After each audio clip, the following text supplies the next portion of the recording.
Bienvenue à tous dans ce dernier épisode, consacré à l'histoire extraordinaire de Jacques Coeur et Massé de Léotpart. Une histoire qui nous parle encore aujourd'hui, 7 siècles plus tard.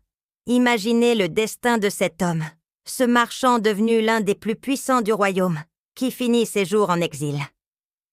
Mais son héritage, lui, reste gravé dans la pierre et dans nos mémoires. 1456, quelque part en Méditerranée. Jacques Coeur s'éteint sur l'île de Chios, loin de sa chère ville de Bourges, loin de sa fidèle Massé. Une fin qui aurait pu être tragique, mais qui n'est en réalité que le début d'une légende. Car pendant que Jacques parcourt une dernière fois ces routes commerciales qu'il connaît si bien, Massé, elle, mène un autre combat. Un combat pour l'honneur de la famille, pour préserver leur histoire. Cette femme remarquable comprend que leur histoire ne doit pas se terminer avec la disgrâce. Regardez le palais Jacques Coeur à Bourges. Il se dresse encore aujourd'hui, majestueux, défiant le temps. Ces pierres racontent l'histoire d'une ascension sociale fulgurante, d'une réussite exceptionnelle. Chaque sculpture, chaque détail architectural témoigne de l'audace de ce couple visionnaire. Ce palais n'est pas qu'un simple bâtiment. C'est le symbole d'une époque où la bourgeoisie commence à s'affirmer, où le commerce devient une force capable de rivaliser avec la noblesse. Jacques et Massé incarnent parfaitement cette nouvelle classe sociale qui ose rêver grand. Leur influence traverse les siècles. Les écrivains s'en inspirent, les historiens étudient leur parcours. Pourquoi? Parce que leur histoire nous parle de courage, d'innovation, de fidélité.